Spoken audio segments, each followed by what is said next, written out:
ಕೋಗಿಲು ವಿಚಾರವಾಗಿ ಸತ್ಯಶೋಧನಾ ಸಮಿತಿ ಇವತ್ತು ವರದಿಯನ್ನು ಕೊಟ್ಟಿದ್ದಾರೆ. ಸನ್ಮಾನ್ಯ ವಿಶ್ವನಾಥ್ ಅವರು ಆ ಸ್ಥಳಕ್ಕೆ ಹೋಗಿ ಕಳೆದ 1 ವಾರಗಳ ಕಾಲ ಅಧ್ಯಯನ ಮಾಡಿ ದಾಖಲೆಗಳನ್ನು ಸಂಗ್ರಹ ಮಾಡಿ ಇವತ್ತು ಕೊಟ್ಟಿದ್ದಾರೆ. ನಾವು ಗವರ್ನರ್ಗೂ ಕೇಳಿದ್ದೀವಿ.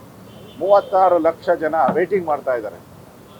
ದುಡ್ಡು ಕಟ್ಟಿ 50,000 ಕಟ್ಟಿದ್ದಾರೆ, 1 ಲಕ್ಷ ಕಟ್ಟಿದ್ದಾರೆ, ಕೆಲವರು 10 ಲಕ್ಷ ಕಟ್ಟಿದ್ದಾರೆ. 36 ಲಕ್ಷ ಜನ ವೇಟಿಂಗ್ ಮಾಡ್ತಾ ಇರೋರು ಬಿಟ್ಬಿಟ್ಟು ಯಾವುದೋ ಕೇರಳದ ಕೋಗಿಲೆ ಕೂಗಿತು ಅಂತೇಳಿ ಕೇರಳದ ಕೋಗಿಲೆ ಕೂಗಿದ್ಕೋಸ್ಕರ ಇಲ್ಲಿ ನಮ್ಮ ಕೋಗಿಲೆಗಳೆಲ್ಲ ಬಾಯಿ ಮುಚ್ಕೊಂಬಿಟ್ಟವೆ. ನಮ್ಮ ರಾಜ್ಯದಲ್ಲಿ ಇರ್ತಕ್ಕಂಥ ಕಾಗೆಗಳೆಲ್ಲ ಬಾಯಿ ಮುಚ್ಕೊಂಬಿಟ್ಟವೆ. ಇವತ್ತು ಕೇರಳದ ಸರ್ಕಾರ ಕರ್ನಾಟಕವನ್ನ ಆಳ್ತಾ ಇದೆಯಾ? ಕೇರಳದಲ್ಲಿರುವ ವೇಣುಗೋಪಾಲ್ ಅವರು ಅಲ್ಲಿನ ಮುಖ್ಯಮಂತ್ರಿ, INDA ಪಾರ್ಟ್ನರ್ ಮುಖ್ಯಮಂತ್ರಿ,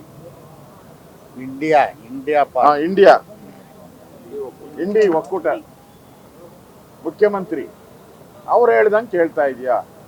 ನಮಗೆ ಆಶ್ಚರ್ಯ ಆಗೋದು, ಈಗಾಗಲೇ ಆನೆ ತುಳಿದಿದ್ಕು ಕರ್ನಾಟಕದ ಆನೆ ಅಂತ ಹೇಳಿ 30 ಲಕ್ಷ ಕೊಟ್ರಿ. ಅಲ್ಲಿ ನಾನೇ ಬಿದ್ದೋಯ್ತು ಅಂತ ಹೇಳಿ ಅಲ್ಲಿ 10 ಕೋಟಿ ರೂಪಾಯಿ ಹಣವನ್ನು ಬಿಡುಗಡೆ ಮಾಡಿದ್ದೀರಾ. ಈಗ ಕೋಗಿಲು ಅಲ್ಲಿ ಕೇರಳದವರು ಯಾರೋ ಬಾಂಗ್ಲಾದೇಶದವ್ರು ಇದ್ದಾರೆ ಅಂತ, ಅವ್ರ ಪರವಾಗಿ ನಾನು ಧ್ವನಿ ಎತ್ತಿದ್ದೀನಿ ಅಂತ ಮತ್ತೊಮ್ಮೆ ಟ್ವೀಟ್ ಮಾಡಿದ್ದಾರೆ ಮುಖ್ಯಮಂತ್ರಿ. ನಾನು ಮುಸ್ಲಿಮರ ಪರವಾಗಿ ಯಾವುದೇ ರಾಜ್ಯ ಇದ್ರೂ ಧ್ವನಿ ಎತ್ತೋನೆ ಅಂತ ಹೇಳಿದ್ದಾರೆ, ಅವ್ರು ಸ್ಟೇಟ್ಮೆಂಟ್ ಮಾಡಿದ್ದಾರೆ. ಹಂಗಾರೆ ನಮ್ಮ ರಾಜ್ಯದಲ್ಲಿರುವಂಥ ಕಾಂಗ್ರೆಸ್ ಸರ್ಕಾರ ಅವರ ಕೈಗೊಂಬೆನಾ? ಕೇರಳದ ಕೈಗೊಂಬೆನಾ?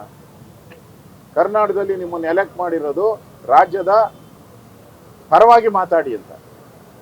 ಇವತ್ತು ರಾಜ್ಯದಲ್ಲಿ ಕನ್ನಡಕ್ಕೆ ಅವಮಾನ ಮಾಡ್ತಾ ಇದ್ದಾರೆ. ಕೇರಳ ರಾಜ್ಯದಲ್ಲಿ ಅಲ್ಲಿನ ಭಾಷಾ ನೀತಿ ಏನಿದೆ ಅದನ್ನು ವೈಲೇಟ್ ಮಾಡ್ತಾ ಇದ್ದಾರೆ. ಸಂವಿಧಾನದ ಅಡಿಯಲ್ಲಿ ಏನು ನಮಗೆ ಅವಕಾಶಗಳಿತ್ತು ಮಾತೃಭಾಷೆಗೆ, ನರೇಂದ್ರ ಮೋದಿಯವರು ಮಾತೃಭಾಷೆಗೆ ಎಲ್ಲ ರಾಜ್ಯಗಳು ಅವಕಾಶ ಕೊಡಬೇಕು ಅಂತ ನರೇಂದ್ರ ಮೋದಿಯವರು ಪದೇ ಹೇಳ್ತಾ ಇದ್ದಾರೆ ಎಲ್ಲ ಸ್ಪೀಚಲ್ಲೂ.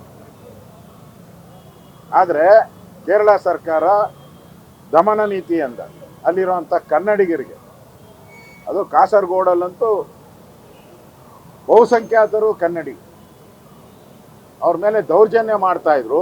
ಇಲ್ಲಿನ ಮುಖ್ಯಮಂತ್ರಿ ಬಾಯಿ ಮುಚ್ಕೊಂಡು ಒಂದು ಪತ್ರ ಬರೆದ್ಬಿಟ್ಟು ಒಂದು 4 ಲೈನು, ಸಂವಿಧಾನದ 4 ಲೈನು 29, 30 ಅದೇನೋ ನಾವು ಮೆನ್ಷನ್ ಮಾಡಿಬಿಟ್ಟು ಕೈ ಕಟ್ಕೊಂಡು ಕೂತಿರೋ ದಮ್ಮಿಲ್ವಾ ನಿಮಗೆ?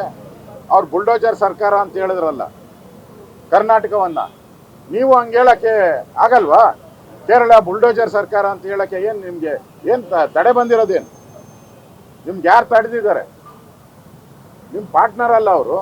ಹೇಳಿ ಧೈರ್ಯವಾಗಿ, ಹೇಳುವಂಥ ಧೈರ್ಯವನ್ನು ಇವತ್ತು ರಾಜ್ಯ ಸರ್ಕಾರ ಕಳ್ಕೊಂಡಿದೆ. ಅದರಿಂದ ಕೋಗಿಲು ವಿಚಾರವಾಗಿಯೂ ಕೂಡ ನಾವು ಹೋರಾಟವನ್ನು ಈಗಾಗಲೇ 4-5 ಹೋರಾಟಗಳನ್ನು ನಾವು ಮಾಡಿದ್ದೀರಿ.